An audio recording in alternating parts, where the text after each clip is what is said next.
What's up, boys and ghouls? It's your favorite senior citizen. How you doing? It's your boy Vince. It's Atomic Radio Hour. Hope you guys are doing well. I have a fun episode for you.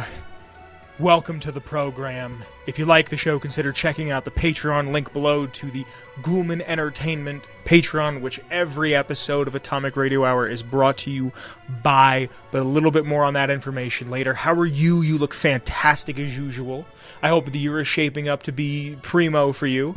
This comes out on the last weekend of January, and we're officially 1/12 of the way done. How are you guys? What's going on? I have some things that I'd like to speak about real quick before we get into this week's lore.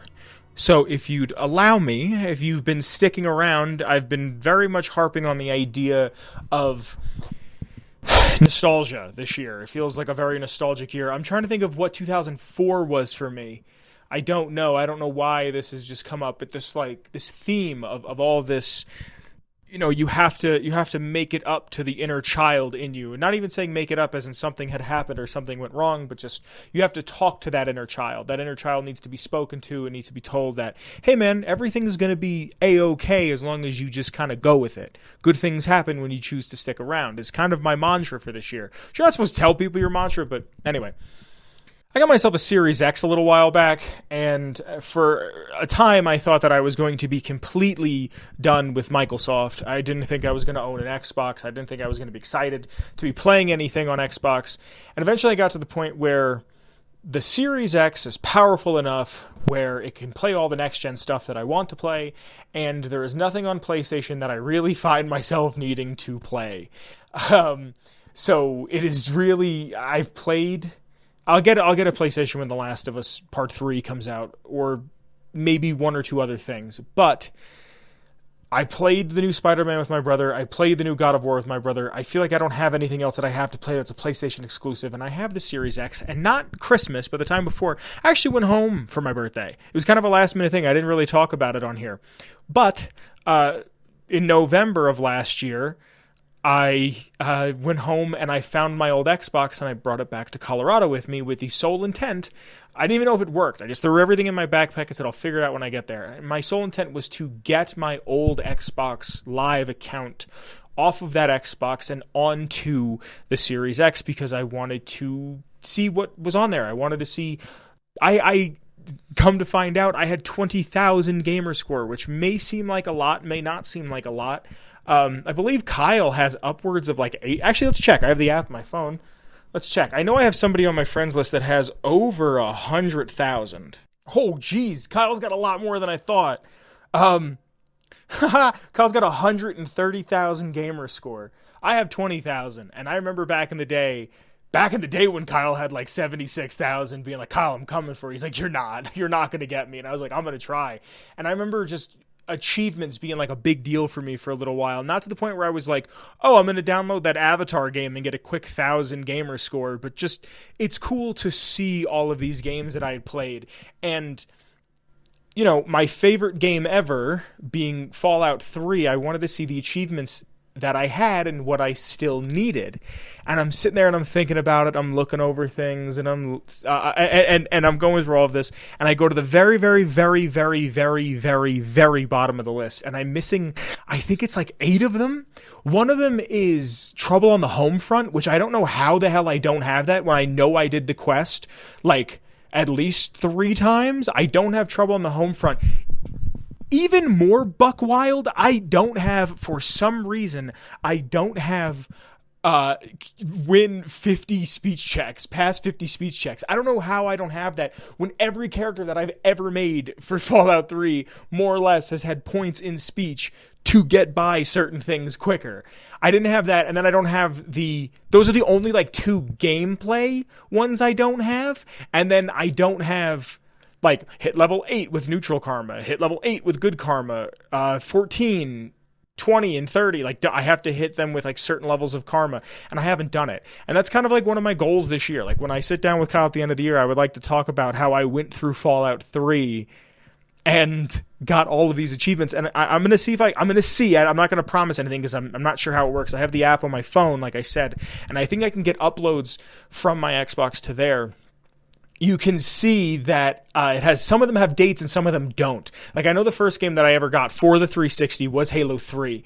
So I went in there, and the first achievement that had a date on it was Fear the Pink Mist, but there was other achievements there, and it was like August of 2007. And then I go on to Fallout 3's, and I look at all the achievements there, and I see that the first achievement that I got with a date on it is Get Your Pip-Boy 3000 on 11/17/2008, the year my brother was born, but the day after my birthday. And I've spoken about it a lot, how my parents took me to a GameStop and a Best Buy that day, and I got Fallout 3 right here. This is the exact copy that I got on my birthday, signed by Wes Johnson. All those years later, 2 years ago, 2 years ago in DC at the meetup. And how I can see this lineage. I'm going, damn, man, this has really been my favorite thing for, I'm 27. It's a 16-year-old game for more than half of my life. This has been my most favorite thing. And it's just, I read down, which is even more wild, is because I got my old account back. It has all of the DLC that I have. So it's all of the Fallout stuff. I only ever played the Sierra Madre, and I guess I never played any of the other ones. I never even had like the Gunrunner stuff. It was just, I can re-download the Ballad of Gay Tony and the Lost and the Damned, and I'm just sitting there looking at it going, this was really my favorite thing ever. This really, truly, genuinely was my favorite thing ever. Video games, Fallout 3, just the 360. I hold a lot of reverence for the 360. I think the 360 is just a beautiful era. Not great hardware, but a fantastic era of gaming. It was really like the last time games felt fun. And I'm just so happy that I have it. Like, I feel like I recaptured this piece of my childhood. And here's the wild thing that I totally forgot to even tell the story of. I didn't know the email. So I have a personal email, like a more formal email that I use for like job interviews and like important stuff, like government files. And then I have which I think everybody has those too. And then I have one that I created when I was like way younger, but I created the one for Xbox at a different time, that it was like only for Xbox. And I forgot entirely that I had this account, like 110% forgot that I had this account, right? Couldn't remember for the life of me that I had this account. And then I have like the ARH stuff, and I have a bunch of other emails and a bunch of other stuff floating around. I know I had one that was just for school that I used for stuff that wasn't school for a while because they gave it to me, and I was like, send it there. And I found this, and I'm going through, and it's just like emails from 2009, 2010, from not even Xbox, but from Microsoft proper, that is just like, on November 16th of 2010, your Xbox Live membership is going to expire. I'm like, yeah, because it's the day after my birthday, or that is my birthday, and that's when I redeemed the card.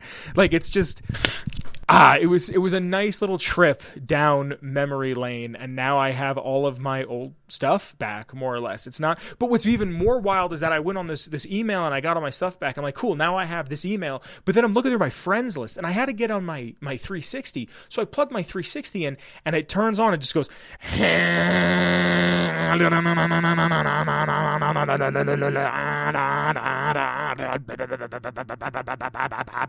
and it's so loud, like so incredibly loud, that I'm afraid like my neighbors are going to start knocking on my door and be like, what are you doing?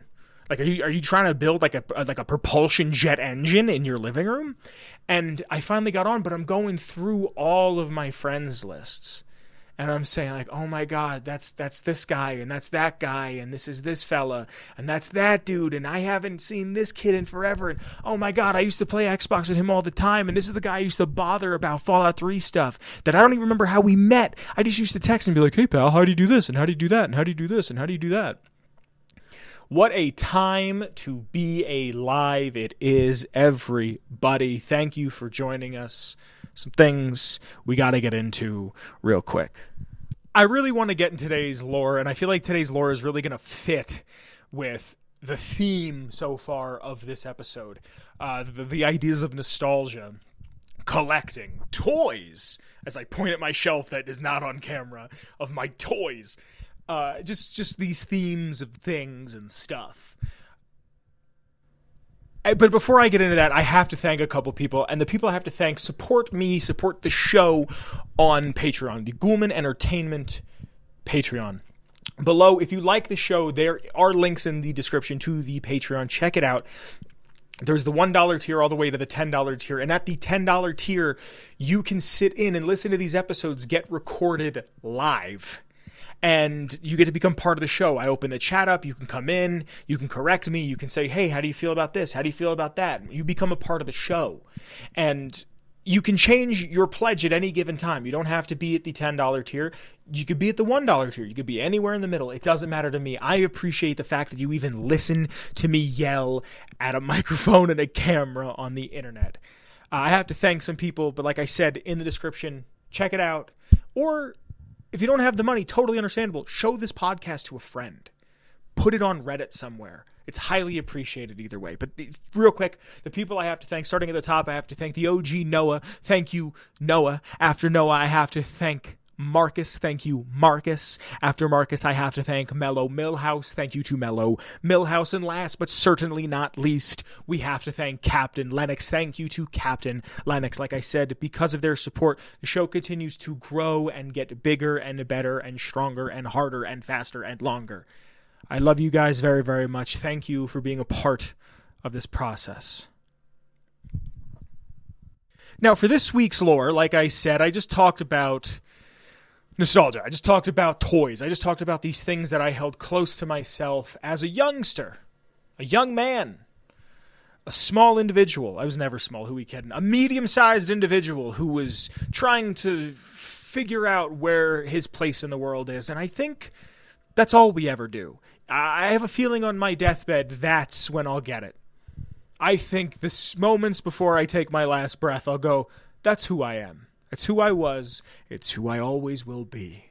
And these are good things. These are good things to identify passions, especially at an early age. And it's a good thing to identify what makes yourself, but maybe even more importantly, what makes other people happy. If you can express that happy with other people and share it, then maybe you yourself will find new happy in these faces that you have turned happy, right? So I go to the Discord. I go to join the Discord, link in the description below. I go to the Patreon like I do every week, and I ask them a poll question. So if you're in the Patreon at any tier, go ahead and check it out because your voice will be heard. I'll get into the whole spiel in a second. And I put up a poll. I go, do you want to hear about a man who just wanted to make children smile and laugh and think about the future before the bombs dropped? Or do you want to hear about a woman who is so highly regarded but so overstressed in the NCR and is doing her damnedest to make sure that she can protect not only herself, not only the people in her squadron, her platoon, but the rest of the citizens of NCR? So if you'd like to hear any lore, and I mean any lore whatsoever, consider checking out the Ghoulman Entertainment Patreon. From the $1 tier to the $10 tier, your voice is heard because once a week I ask a poll, and your voice gets to be heard on deciding what this week's lore is. So by way of the Ghoulman Entertainment Patreon, I bring you this week's lore on the one, Arlen Glass from Fallout 4. Arlen Glass, the co-founder, along with George Wilson, of Wilson's Automatoys. Now, Arlen Glass was the lead toy designer up until October 21, 2077. They founded Wilson's Automatoys in 2042, and they built toys together for 35 years. Arlen Glass is the man who invented the Giddy Up Buttercup, which we first saw in Fallout 3, and later we saw in a bigger production in Fallout 4, and it turns out that the Wilson Automatoys HQ is in Boston. The Giddy Up Buttercup was a massive success, even though the toy started at a high price tag of $16,000. Now here, and we're going to talk about these statistics that I'm about to read to you a little later on, but it gives you an idea of what kind of money they were making. This is the Giddy Up Buttercup sales forecast for October 1st of 2077. Based on current market conditions, analysts expect sales of the Giddy Up Buttercup to decline in the fourth quarter from $122 million to $110 million a year-over-year loss of 17%, and a disappointing start in the important holiday sales period.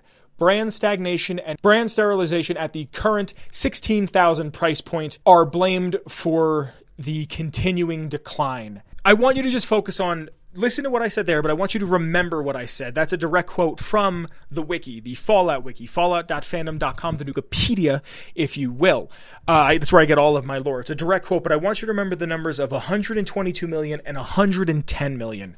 As the years went on from 2042 up until the day he no longer worked there, the workload became more and more, and Arlen Glass began to neglect his wife Cheryl and his daughter Marlene.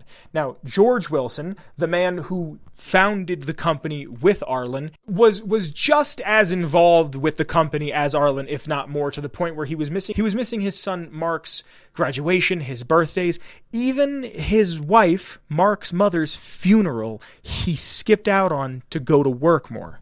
In late 2077, George Wilson hands over the entire business to his son, Mark. Now, the way it's written in the note, and I don't have the note written here, I'm not going to paraphrase anything, but it's written very much like he just is saying, here you are. This is for you now. You now have control of the business, and he puts in there, you deserve it, but does he? There's no mention of his son working for the company. It just seems like he gives it to his son because he doesn't know how to say to his son, I love you.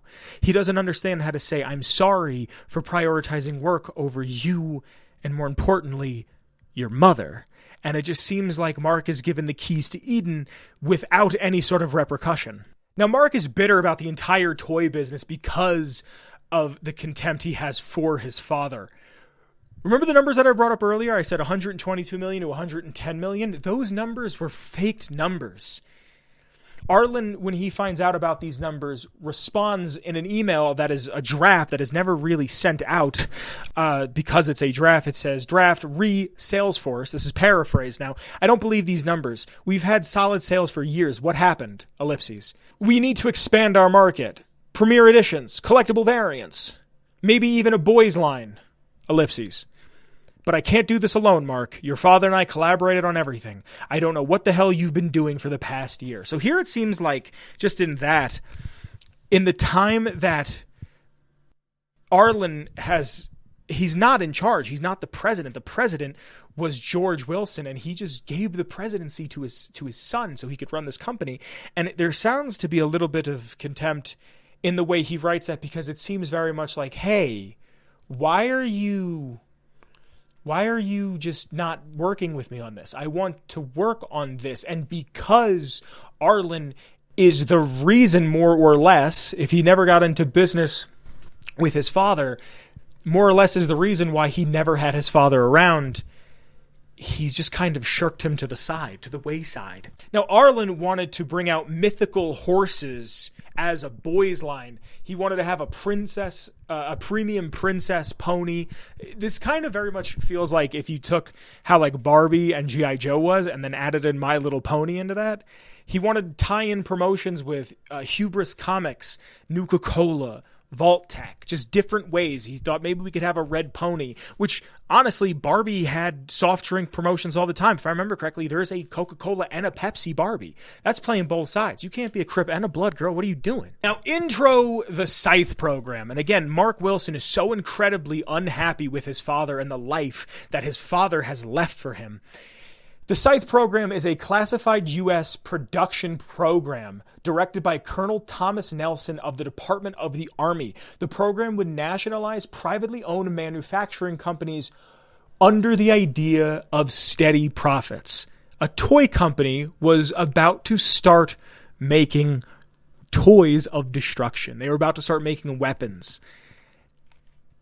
Mark Wilson, as the president, put in a bid on the program, and as of September 1st of 2077, it was accepted. The conversion of the facility was completed by October 15th, ahead of schedule, and Arlen was completely kept out of the loop on this. He worked on new robotics for toys and paint schemes. No one during this entire time returned any of his phone calls. So this is a man who went to work every day and sat there and tinkered and went at what he believed was his life's calling, to make these toys. This is a man who genuinely understood what made a child happy. And I want to talk about that a little more at the end because he gets it. And there's a quote that I'm going to read directly from him that proves that he gets it. But remember, he had a daughter at home, a young daughter. He misses her dance recitals. He was referred to as the old man at this point, so I don't know how young his daughter was. Maybe he had her, because if they were making toys for 30 years, let's say they both started when they were 35, they started when they were 25 or even 20, that would put him at 55 or 60 years old. So he had a younger daughter, let's say 10, right? Let's say he had a daughter later in life. He had a daughter that was in the primary age demographic of someone who would have been playing with Giddy Up Buttercups. There is a holotape. I don't have it written down because I didn't think it was super important, but it turns out to be pertinent right now, that she leaves him a holotape that it's his wife and his daughter. You could hear the wife going, all right, go. And she's like, Daddy, come home. Like, I miss you, dog. Like, she didn't call him dog, but like, she's like, I miss you. I want you home. Like, I feel like I haven't seen you in a while. Please come back. And then she goes, oh, and Buttercup says hello too, because it's the horse that he made for her. You know, if I can't be there, the horse can. On October 20th of 2077, Atomatoys had a board meeting, and Arlen was expecting to present all of his new ideas. He had no clue that a U.S. military representative was going to be sitting in on the board meeting. About 45 minutes into this meeting, Arlen completely loses his mind. He can't believe that the factory that makes the happy, the factory that is designed for children to envision better lives for themselves, to escape how much of a scary world it is for them to have a little bit of respite in a world that they don't understand and frankly doesn't understand them, is about to be turned into a manufacturing plant for weapons. He tried many times to speak to Mark Wilson, but was continuously removed from the premises. So the first time he blows up, they take him off, and he kept trying to come back, and security kept coming back and pulling him off, and to the point where the cops got involved. And as you could probably imagine, after all of this happening, Arlen was fired from Wilson Atomatoys, a company that he helped found and that he worked as the heart and soul. He was considered the heart and soul by pretty much everybody there. He was let go by his best friend's son, who never really worked there to begin with. On October 23rd of 2077, Arlen tried to make a final plea to Mark Wilson to rethink his decision. Arlen left his apartment in Cambridge to Wilson's Atomatoys HQ in the Back Bay neighborhood of Boston. Even though he was kicked out, he still had a good rapport with the security guy at the front desk, and he allowed him to come in, and he gave Mark his final plea holotape. The final plea is as much. Mark, do you know why toys are important? They help children dream. They let them imagine a better future beyond this blasted war. They give them hope. 30 years ago, I met a man who understood that. Your father and I built Wilson Atomatoys on that hope. He poured his life into that hope. And now, you've thrown it all away. Sold it in search of a quick profit. It's still not too late. If you won't do it for me, for your father, for the company, then please, do it for the children. This is a man who genuinely knew, who genuinely got it. When I was going through the wiki, the Nukipedia, if you will, I didn't see anything that talked anything about his childhood. But I wonder who Arlen Glass was as a boy. Arlen Glass is probably about 300 years old. Close to it. I'm thinking if he was like 60, 210, that's 270 some odd years. This is a man who's close to 300 years old. This is a man who's lived many a lifetime. I want to know who he was. Mark took this holotape and threw it in the garbage immediately. Now, for the more astute viewers at home, you'll realize that I said it was October 23rd of 2077. On his way home, the U.S. was attacked, presumably by the Chinese, and the bombs had begun to fall. He tried to make his way back to the apartment, and when he finally got there to be with his family, the apartment in Cambridge was nothing more than an irradiated crater. All he longed for at that point in his life was death, and he lay in the hole waiting for it to happen. He felt such an immense amount of remorse because he wasn't with his family. He didn't get to see his daughter grow up. He didn't get to spend time with his wife. And now he has to sit there in the crater and crave his own demise because he realizes he messed up. You never know what you have until it's gone. You never realize you want to be free until you've been freed. You don't understand what power you truly hold at your very own fingertips. Being a toy maker and an engineer helped him get by in the waste and helped keep him a bit sane. The thought that he did not get to say goodbye to his family, especially his young daughter Marlene, to this day, like I just said, haunts him. He would eventually settle down at the slog to help other ghouls, fixing up giddy-up buttercups for old time's sake, hoping to give one to a wasteland child. His meager tools, a wrench and a screwdriver that he has at the slog, where he settled, is a long way off from the high-tech tools that he once had at Wilson's Automatoys. There's a quest you can do for Arlen. It's called Giddy Up and Go. Arlen asks the sole survivor to travel to the Wilson Automatoys factory and recover spare parts for a project he is working on. If asked for a reward, he'll offer a base payment of 150 caps, but he can persuade all the way up into 300 caps with some speech checks. Once Arlen is given Marlene's holotape, his daughter, that I referenced briefly, where she was like, yo, come home, he will leave the slog and wander the Commonwealth. Wiseman will thank the sole survivor, as he didn't know what the sole survivor did, but will mention that Arlen finally made peace with his past and left. A completed giddy-up buttercup along with Arlen's note can be found on Arlen's workshop counter. The note says, "For a child who needs it, Arlen Glass." That's Arlen Glass. That's a man who understands the happy. That's a man who, it's one of the few times Fallout 4 really gives you some genuine character development. It's one of the few times that I feel like I sat there listening to a character and went, yeah, man, I get it. And I feel like that's just all these games should be, all these open world. I'm currently playing Mass Effect, and that's what I feel like these games should be, is just you going, yeah, I get it. I understand where these characters are coming from. I sympathize with them. They're good people at their core. They've just been through a lot. I hope you've enjoyed that, because this has been this week's Lore. Oh, hey there, gang. Didn't see you. Okay, I dropped my phone instantly. How are you? This is Interstitial Vince. Hi. I know we haven't seen the shelf in a while. There's some minor updates here. Not going to go super into it. There's something very special up here. Probably the crown jewel of my collection, but this is not what we're here to talk about. My Protection in the Nuclear Age book from let's find out. Page 6 from February of 1977. Something happened again whilst I was recording, or the day after. I record on Wednesdays, and it seems like it always happens on a Thursday.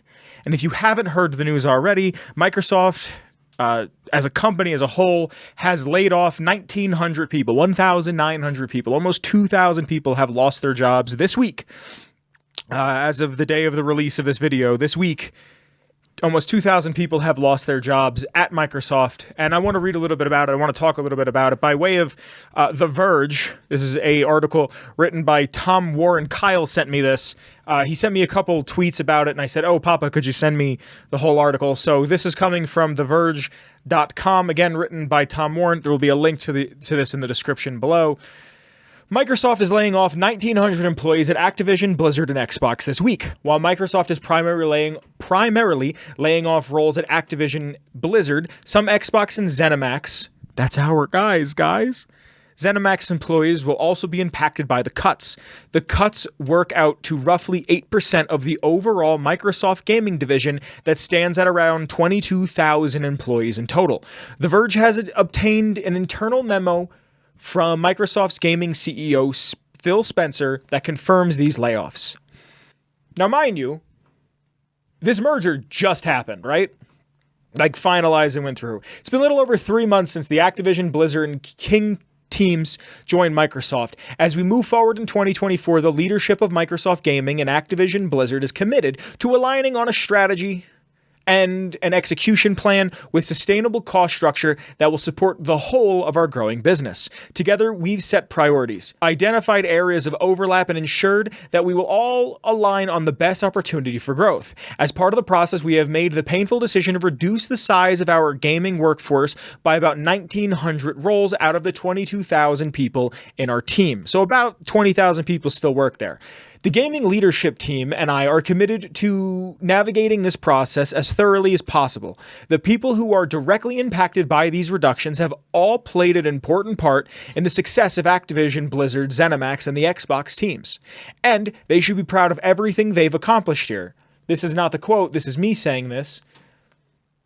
Bye. This is Microsoft saying, you did a good job, you fed the machine. Bye. Again, this is the quote itself. We were grateful for all of the creativity, passion, and dedication they brought to our games, our players, and our colleagues.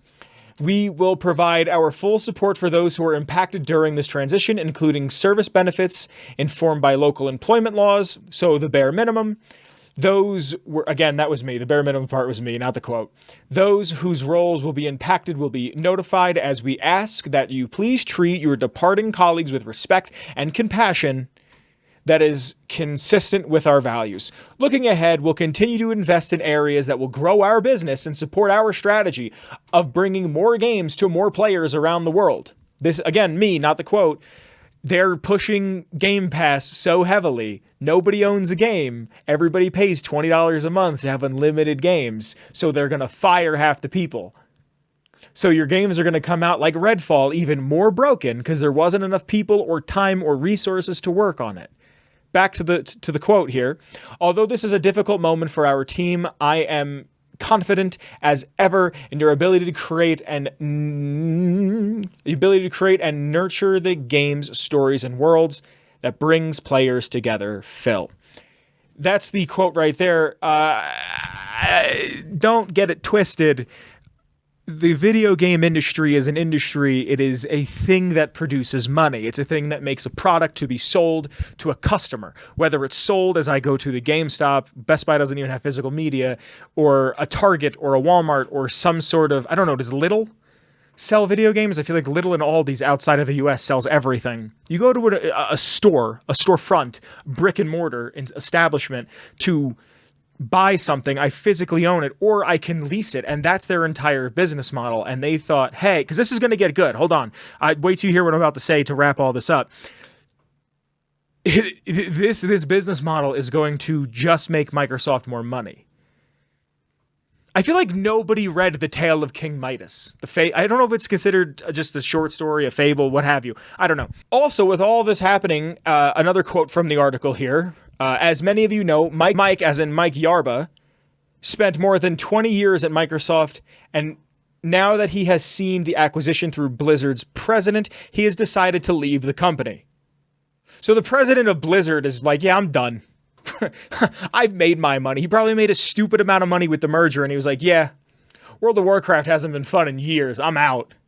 This all comes from Microsoft's Game and Content Studio president, Matt Booty, which if my name was Matt Booty, I'd make sure I was a CEO of something as well, or president of something as well.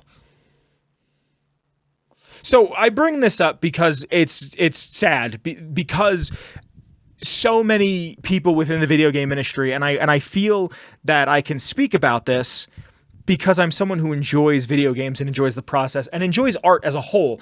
And have I ever made a game? No. Have I ever worked inside of an industry? No. Do I even consider myself a journalist? Not really. I'm an asshole with a podcast.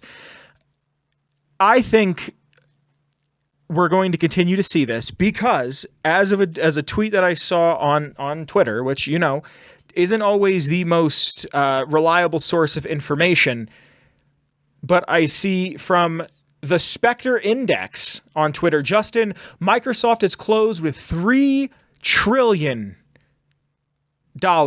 valuation for the first time. So Microsoft is a company worth $3 trillion, and they just laid off 1,900 people. 1,900 people just lost their job, and this amount of money could fix so many problems around the world. And why doesn't it? Because greed is alive and well in this world. And It's just so funny. Not haha funny, but like just it's wild to me, right? So this is what happens when you don't have a union.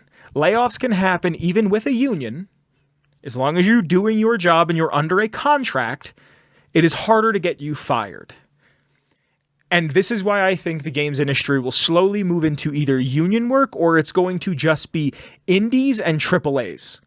Because when you get things like this, the next Fallout game is taking another probably 8 years. The next Elder Scrolls is not coming out for another 5 to 6 years.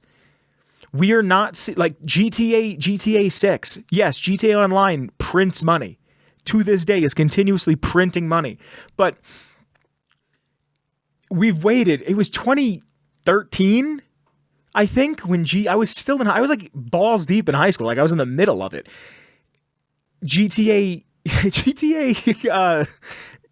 5 comes out. It came out on the 360 PS3. It was then ported over to the Xbox One and the PS4. Now it's been ported over to the PS5 and the Series X. It's 3 generations of console.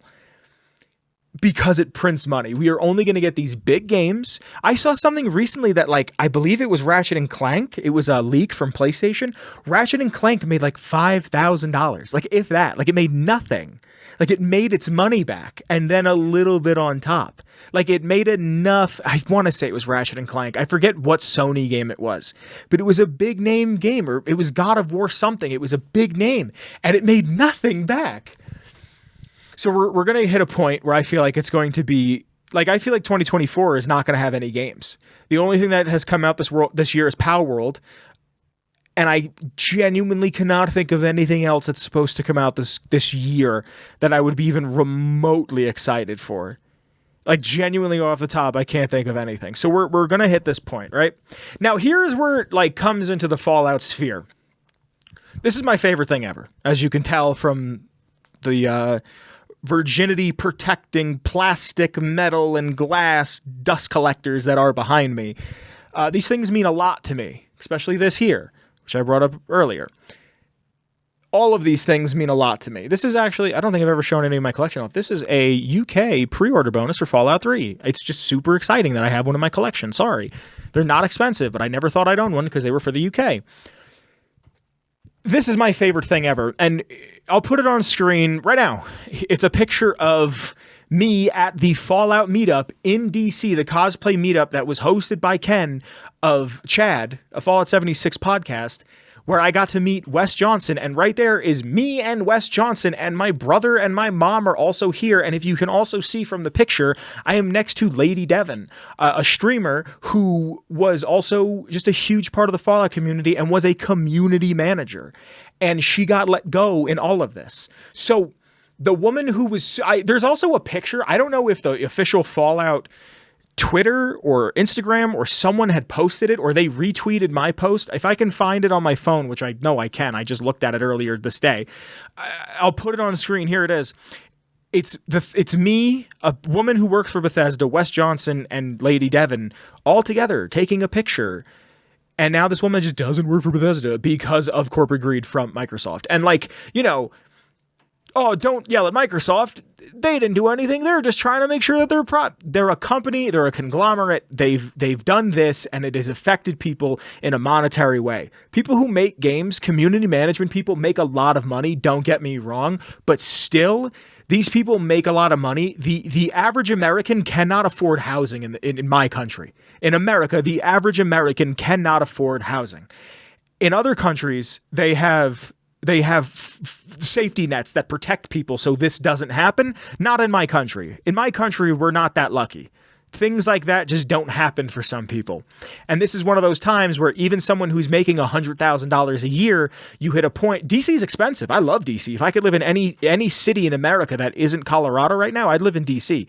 It's a beautiful place. People that work for Bethesda in that Maryland area, the DC area, it's expensive to live there. It's very expensive to live there. It's also not technically a state, and I think that's why it's so expensive, because the laws are weird. Like, you can smoke weed there, but like you can't.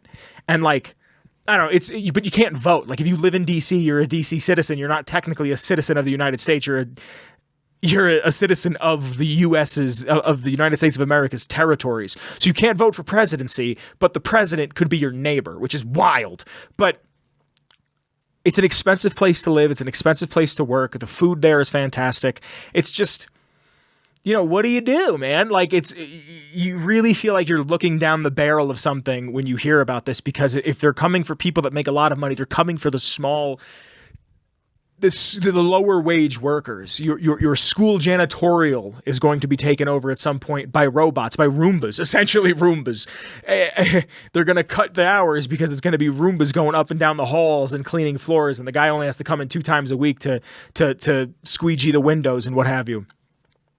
It's a scary time to be alive. I feel like we're at a point in history where it's the most exciting time, yet it's also the scariest time. If you follow Lady Devon, if you know who Lady Devon is, if you ever watched her stream or whatever, shoot her a text, shoot her a tweet, and just be like, hey, it's all going to be okay. She is part of the Fallout community, and I feel like as part of the Fallout community, the only thing we have left at the end of the day is community. Be it the people who live in your building, your block, your neighborhood, your state, your country, or the friends that you made online through a Discord community, through a Twitch chat, through just an experience that you share and you talk about on Twitter. My old Twitter, I used to have a bunch of people on there that were all Fallout people that we didn't know, like the Sarge. If you hear this, let me know.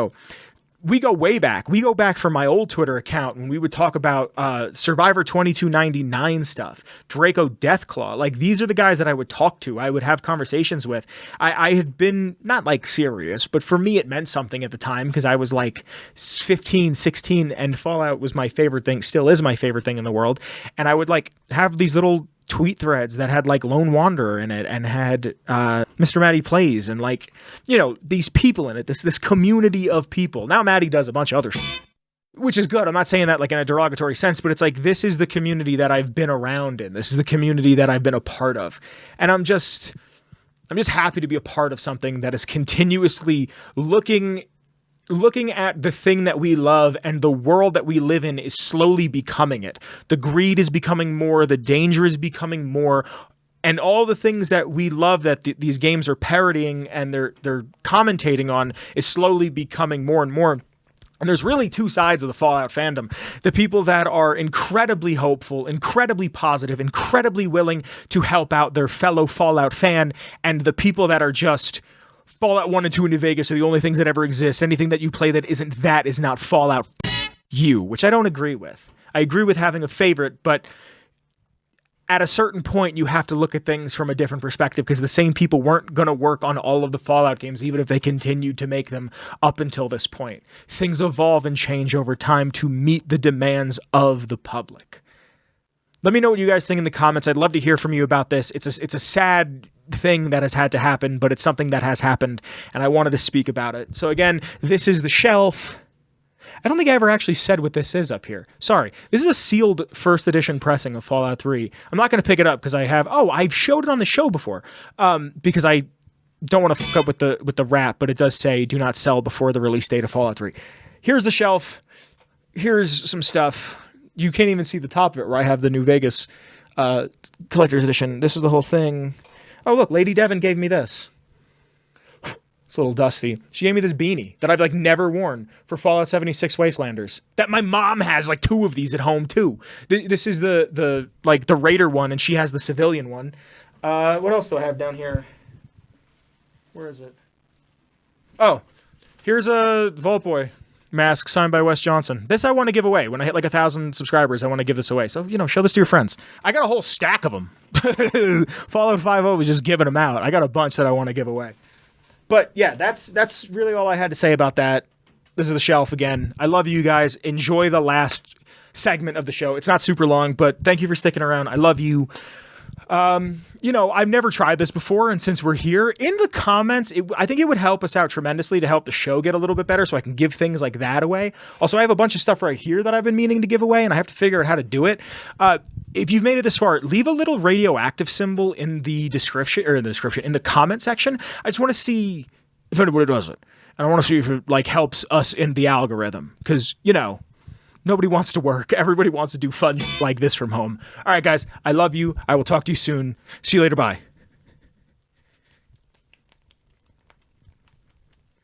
Ow. So what's up, guys?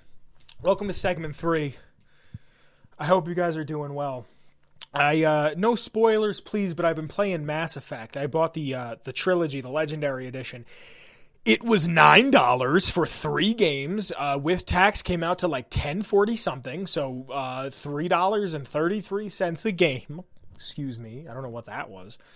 Under $4 for 3 games that are considered to be some of the greatest RPGs ever made.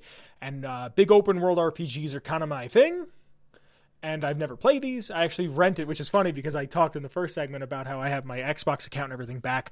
I bought Mass Effect 1 used. I think it was Mass Effect 1 used. And it didn't work. I just got to a certain point and the game would just shut off and it would crash, and I brought it back to GameStop and they're like, you want another game? I was like, nah, just give me my money back. I'll get something else. And I've been playing it and it's very slow. The first one is very slow. I'm going to play them all in sequential order. And I have a buddy at work who's a big fan of them and told me you only have to play the first one really once. And then the second one is where the game really takes off. And then the third one is its own thing. It's good, but everyone kind of shits on it. So I've been playing that, and there's so many things that I want to play. I really want to redo Skyrim on like a console. I know Skyrim mods was such a big deal, but I feel like Skyrim on a console is just primo, like on a 360, And I want to see if I can pay like the $10 to get the updated version that comes with all the DLC, but it's like, even if it's $20, really, I don't really care. It's like, here is my 360 disc, pop that bad bitch in, and then it's like, okay, cool, here's all the other stuff, like the DLC, the fishing minigame, a bunch of stuff. I really would like to do a Skyrim playthrough at some point this year. That's one that's on my list. But let me know what games were your favorite of the 360 era. I really feel like we talked a lot about this episode. I hope you guys are well. That's the episode for today. If you like the intro music, it's by the one and only Shane Ivers. The song is called Feather Duster, and you can get all of his free music at silvermansounds.com/free music. In the description below is a link to the Patreon. Give it a look, see if you like the show and you want to see how these are recorded, become part of a live studio audience, and join the Discord while you're at it. There's a link in the description below. Follow me on Twitter, the show on Twitter, and Kyle on Twitter. I hope you guys are doing well. This has been episode 290. 290. I love you guys. I'll be seeing you next week. Please take care. Please don't do anything stupid. I love you. I'll see you next week. Bye. Atomic Radio Hour Podcast. This has been a production made by your friends at Ghoulman Entertainment.